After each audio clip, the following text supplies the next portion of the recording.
Having kids is such an important decision. We're just waiting for the right time. I'm gonna all y'all!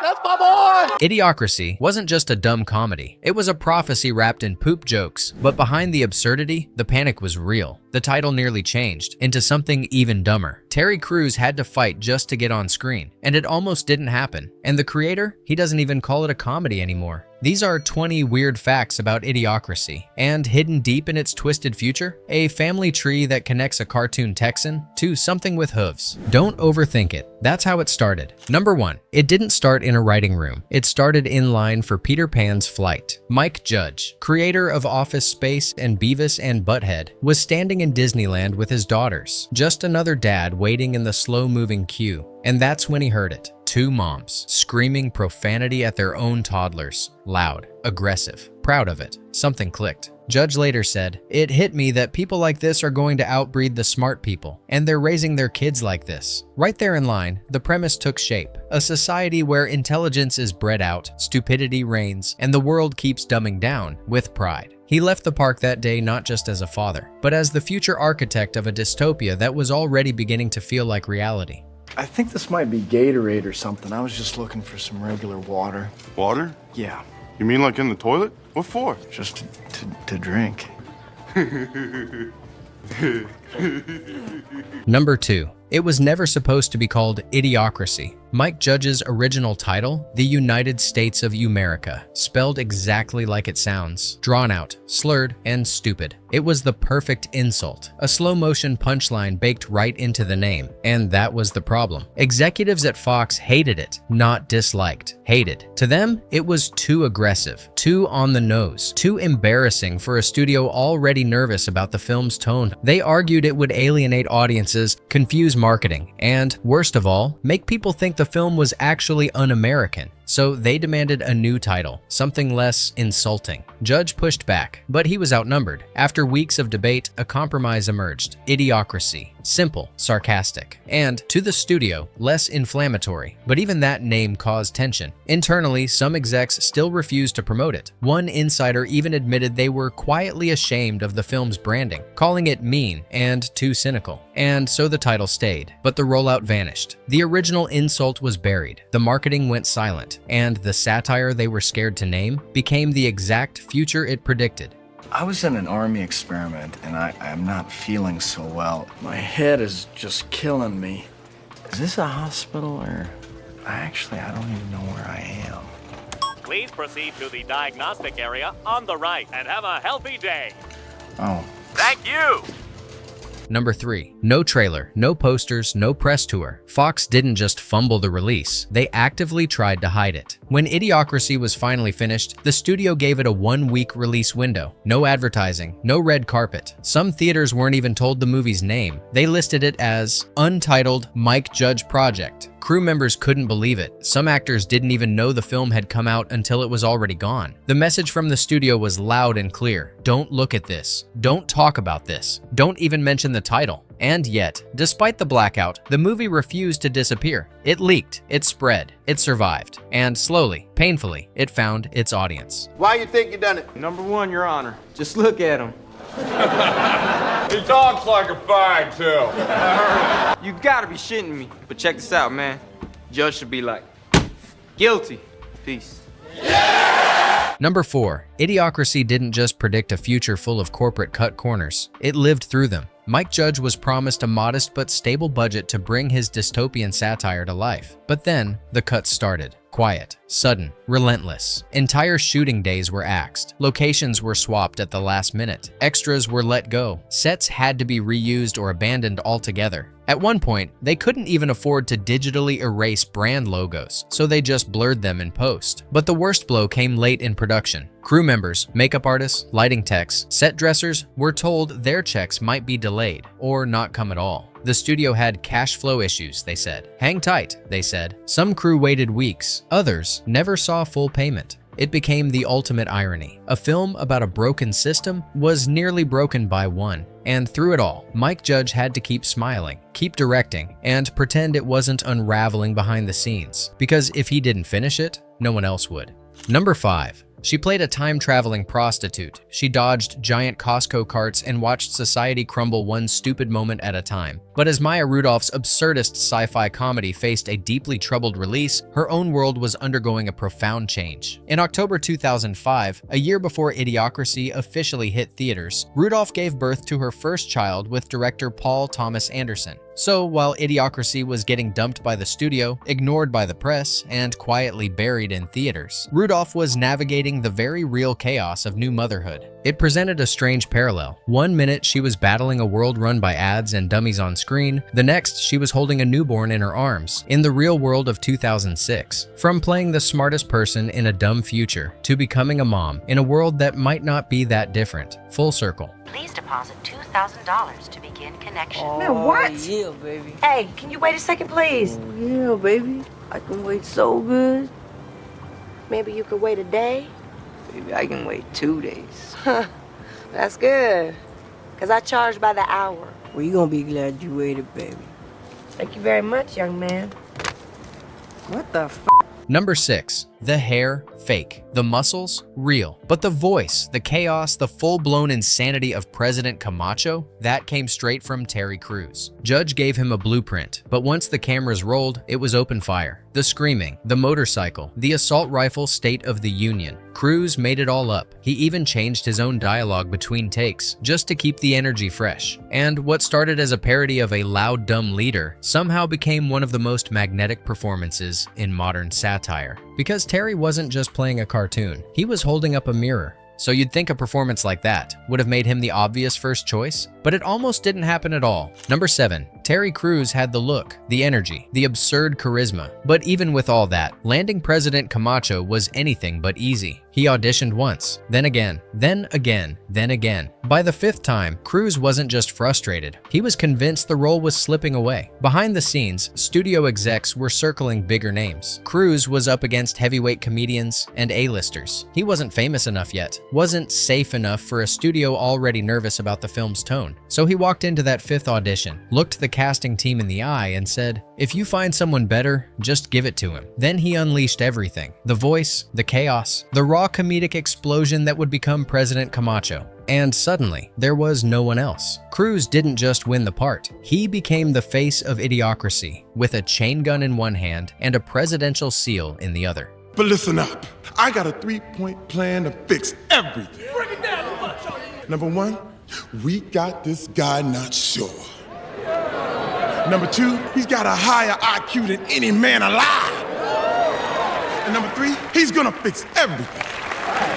Number 8. The direction was simple. Play dumb, dumber than dumb, cartoon level stupid. That's what Mike Judge told his extras. But then, some of them went too far. One background actor randomly dry-humping background objects, another pantomimed racist jokes during takes, and a few scenes, Judge refused to use them, not because they weren't funny, but because they crossed the line into something darker. The future was supposed to be absurd, not hateful, so the team had to walk a tightrope, making idiocy hilarious without making it cruel. And for a movie about mindless behavior, some of the scariest stuff came from real people, unscripted. Would you like another? Extra big-ass fries. I said I didn't get any. Thank you. Your account has been charged. Your balance is 0. No! I'm sorry you're having Come trouble. on! This should help you calm down. Please come back when you can afford to make a purchase. Your kids are starving. Carl's Jr. believes no child should go hungry. You are an unfit mother. Your children will be placed in the custody of Carl's Jr. Carl's Jr. Number 9. No war, no zombies, no aliens, just trash. That's what ended civilization in Idiocracy, a mountain of garbage so massive it collapsed in on itself, like a landfill apocalypse. It was ridiculous, it was brilliant, and it made a terrifying kind of sense. Judge didn't invent the concept. He pulled it from real headlines about the growing waste crisis. Then he took it further, turning litter into lore. The avalanche became the origin story of 2505's collapse. A society too lazy to recycle, literally got buried by its own junk. A punchline, yes, but one that still hits way too close to home. Number 10. The art department needed something dumb, something ridiculous, something no one in their right mind would ever wear. They found Crocs. At the time, the plastic shoes were a barely known prototype sold online in weird colors, perfect for the future. Mike Judge thought they were so ugly they'd be the safest joke in the film. No way these things take off, they said. Then the movie came out, and Crocs exploded. They went from set dressing to a global fashion punchline, then full-on phenomenon. What was meant to be a satirical throwaway became prophecy on your feet. Number 11. Logos warped, language collapsed, human decency vanished. But in the dizzying chaos of Idiocracy's future, one thing remained defiantly, disturbingly unchanged. Fox News. Same colors, same graphics, same overly excited anchors yelling at nothing. In fact, the only thing they exaggerated was the hair. Mike Judge never planned it as a direct jab. At first, it was just a placeholder, a familiar logo to anchor the chaos. But the more the writers played with it, the more it made too much sense. They didn't need to parody Fox, they just left it untouched. Because in a world where intelligence had collapsed and corporations ran everything, Fox News fit in perfectly. It was the one thing about the future that didn't need any rewriting. Number 12. When Mike Judge came up with Ow My Balls, he thought he was making the dumbest TV show imaginable. A guy just getting hit in the crotch over and over. No plot, no dialogue, just pain, repetition, and roaring laughter from the on-screen audience. It was meant to be satire, a punchline, but less than a decade later, reality caught up. From Jackass to America's Funniest Home Videos to YouTube fail comps, suddenly, real audiences were laughing at real people getting hurt. Critics even started calling Idiocracy a weirdly accurate forecast of internet culture, the kind that rewards lowest common denominator content, the kind that chases views, not value. Judge didn't predict the viral age. He just understood how fast we were slipping toward it. So when Ow My Balls started feeling less like a joke and more like a genre, that's when people realized Idiocracy wasn't wrong. It was early. Please speak your name as it appears on your current federal identity card for L8. Well, I'm not sure if You have entered the name Not Sure. Is this correct? No, it's not correct. Thank you. Not is correct. Please confirm your last name. My last name is Not Sure. Oh. Thank you. Number 13. Starbucks offering full-service lattes, Carl's Jr. yelling at customers through broken machines. Costco turned into a bureaucratic nightmare the size of a city. It all sounded like legal suicide. Mike Judge was sure the brands would come after him, or at the very least, demand to be cut. He'd mocked everyone, and in Hollywood, that usually means trouble. But according to people close to the production, the studio lawyers found a bizarre workaround. If no brand was singled out, if every company got roasted, no one could claim they were unfairly targeted. So that's exactly what they did. They added more brands, bigger jokes, wilder exaggerations, and somehow, the corporations let it all slide. Some say they laughed at the absurdity. Others believe they didn't think it would ever get released. Either way, the satire made it to screen. And years later, when the jokes started hitting a little too close to home, those same corporations weren't laughing anymore. Number 14. Idiocracy warned us. It mocked a future where the dumbest movies made the most money, where art got buried and spectacle ruled. And then it happened to itself. The film that satirized anti-intellectual culture got buried by a studio terrified it was too smart or too dangerous. Fox slashed the marketing, pulled press support, gave it a silent one-week release. Some theaters didn't even get the title. Audiences barely knew it existed. And when it flopped at the box office, barely scraping past 400K, Mike Judge didn't even have to say, "I told you so," because the punchline had already landed. The movie became its own prophecy, ignored, dumped, and accidentally proven right. This goes in your mouth, goes in your ear, and this one goes in your butt. Hurry up, come on. Shit, hang on a second. This one, this one goes in your mouth.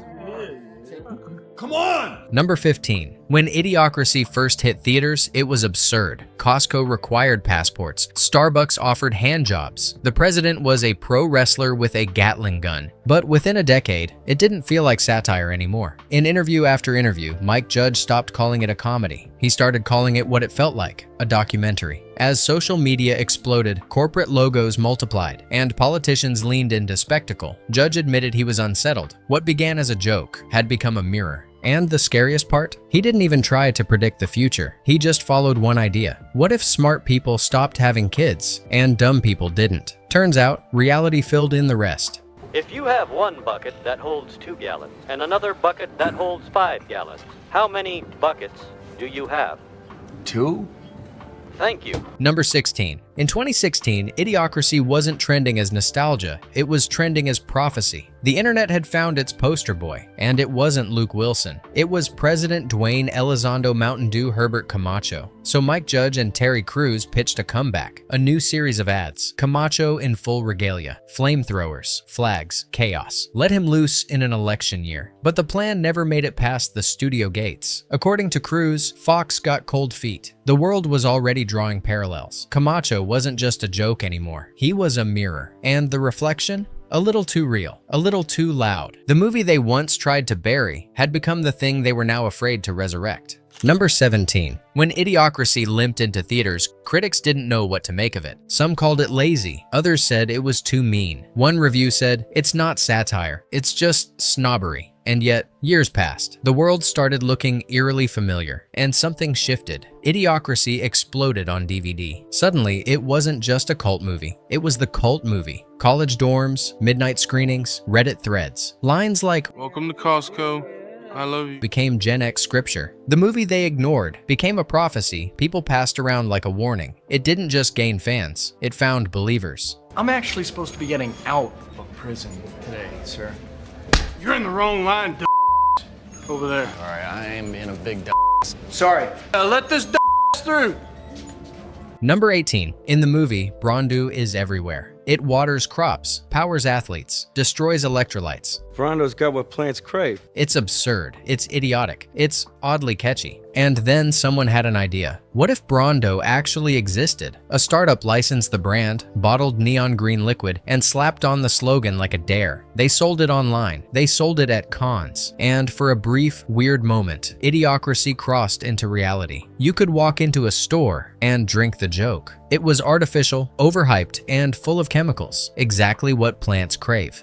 Number 19. Mike Judge has a habit. He reuses actors like secret ingredients. So if you watch Idiocracy closely, the world of Office Space isn't far away. There's David Herman, the guy who hated his job in Office Space, now ranting as a chaotic prosecutor. There's Stephen Root, the mumbly red swingline stapler guy, now a bureaucratic idiot with even less control. They're not just cameos, they're echoes. The soul of Office Space didn't vanish. It evolved into something dumber, louder, and terrifyingly real. Idiocracy wasn't just Judge's next film, it was the future of the workplace, after the brain drain. Number 20. Before Idiocracy felt disturbingly real, it had already been imagined. In 1951, a little-known sci-fi short called The Marching Morons painted a nightmare future, not of machines, but of math. The smart stopped having kids, the rest didn't, and over time, intelligence vanished. It was meant to be satire. But when a young Mike Judge discovered the story, it didn't feel like fiction, it felt like a warning. Decades later, as he watched the culture shift, ads get louder, reasoning get weaker, that story came roaring back. Idiocracy wasn't just born from what he saw, it was shaped by what he feared we'd ignore. So when people ask if the movie predicted reality, Judge's answer is simpler. It didn't predict the world we live in. It predicted the one we laughed at, and then quietly became. I'm the smartest guy in the world? Says who? The IQ test you took in prison. You got the highest score in history. I'm the Secretary of State, brought to you by Carl's Jr. Why do you keep saying that? Because they pay me every time I do. It's a really good way to make money. You're so smart, why don't you know that? Bonus fact. Remember that disturbing genealogy at the start? The one showing how stupidity outbred everything else? Pause the screen, because buried in that chaotic collage of baby daddies and double cousins, you'll find Hank Hill from King of the Hill. You'll even find a goat. It's not just a joke. It's Mike Judge slipping his entire universe into the bloodstream of a future gone wrong. A secret crossover of comedy, chaos, and cloned absurdity. Idiocracy was supposed to be a joke, a warning no one would take seriously. It got buried, ignored, laughed off. But then the years passed, and the jokes stopped sounding like jokes. Crocs became fashion, TV became ow my balls, and somehow the dumbest stuff started winning. Now, it's not just a movie, it's a documentary. If this one hit a little too close to home, drop a comment. Tell us what disturbingly accurate film we should decode next, because the scariest thing about Idiocracy is how right it was. For the smartest guy in the world, you're pretty dumb sometimes. So why didn't you tell us? Because I like money. I'm sorry.